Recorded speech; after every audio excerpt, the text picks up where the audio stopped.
Hey YouTube, welcome back, Luke Lalima here, the Gordon Ramsay of hip hop critique, and it's time for a review of the new Tory Lanez album, Love, Love, Love Me Now, Love Me Now.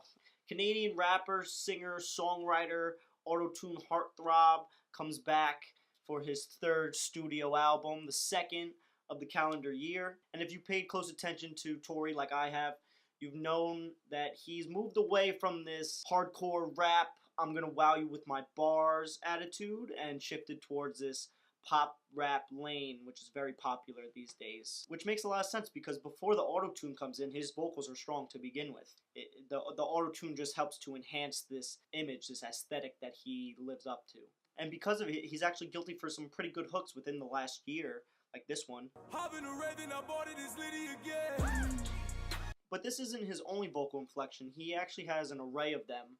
I like to categorize them twofold. So on one hand, he can hit you with his aggressive, bombastic one that we see on Liddy, or he can switch it up and hit you with this sugary, sweet, watery one that he usually implements on his dance hall-y tracks, more pop rap. They typically have this like tropical vibe to them, especially that radio hit LUV, which was pretty groovy.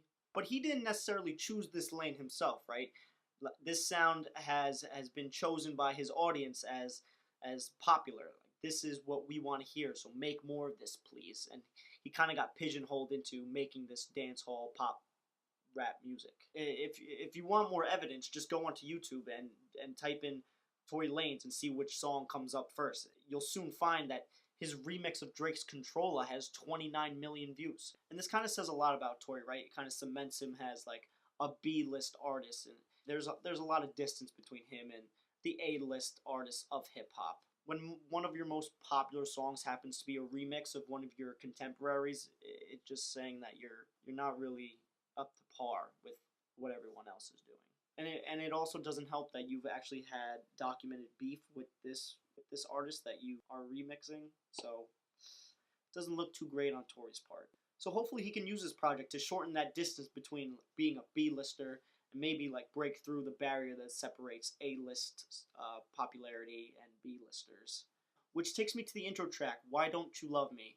Which on the surface seems like Tory is addressing an ex-lover of his, but while I listen, I can't help but think he's addressing the hip-hop community as a whole. He's constantly repeating this message of why don't you love me, asking the question, and the answer kind of lies within everything I just opened this video up with, right? He just can't seem to separate himself or define his sound. Although it might be this auto-tune sound, there's just a lot of artists in rap and hip hop using that sound better. However, the sample that plays in the background, it's pure ecstasy, and Tory's vocals are as strong as ever.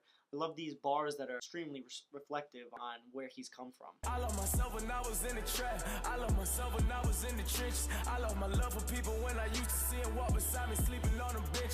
Also on the project, we get this strong collaboration between him and Meek Mill that we could have seen coming. But Meek's kind of really taking Tory under his wing, especially during that Drake saga. On the track Drip, Drip, Drip, we get this groovy flow that both Tory and Meek use. We get not the best bars, but like a really catchy hook. It just makes for a good song. Also, I have to say, this is the most auto-tune I've heard from Meek in a while. I'm not opposed to it. I'm actually encouraging more of it. It definitely adds to the aesthetic of the album as a whole, and I really appreciate it. The hook that got my attention the most, though, comes on the song The Runoff. And although this idea of running off on the plug has been played out over the last year and a half, it makes for a really playful song, especially when Tory says like he's cocky, so get used to it. It's a moment where I think Tory really harnesses the power of his voice, and it just the hook is so sticky, it's so sticky. Before I get into the weaknesses of the album, though, I really need to point out this outstanding feature, the best feature on the project. Bryson Tiller on the song Keep in Touch. Bryson talks about handling a relationship, although he's gained all this fame and success, and it just makes for a great track. It's one that I think could have fit into his last project, True to Self, really well, and we just happened to find it on Tory's project. Bryson kind of outdoes Tory on the track, kind of makes it his own, but I think it's a collaboration that we should savor, and we should actually encourage more of it. We need more Bryson Tiller and Tory Lanez collabs. So if it's not obvious by now, Tory's really put all of his chips into this auto-tuned near falsetto vocal approach on the entire album. None more obvious than the second cut on the album, She Told Me. Nah, if you like the song, I get it. I get the auto-tuned aesthetic that Travis Scott's kind of made a career out of, and Tory's kind of biting. It's definitely a strong selling point for the mild listener, but there's really no lyrical substance on this song at all. At one point, Tory even says that his wrist is yellow like cancer. I just really think he could have used a better lyric there. What's more head scratching on this project is the other features and the other tracks. For once, can Tory Lanez get a feature from somebody who doesn't have a history of domestic violence or accusations against them, please? In particular, can I speak for everybody when I say please stop getting Nav on albums? No more Nav features, please. Easily the worst track on the project comes in the form of Cut Me Off. Not only is the chorus underwhelming, but I think I've heard this exact verse from Nav at least once or twice. I don't know if he said these words in this exact order, but I think he just rearranged a previous verse and just gave it to Tory, and Tory's like, I might as well use it. I knew going into the project that Nav was going to talk about one of a few things: women, bean, or lean, and his robotic voice is just hard. It's just so bad. It just needs to go. Another cut that I think is getting a lot of traction is the track with Rich the Kid, Talk to Me. But to be honest, I can't find one redeemable thing about this song.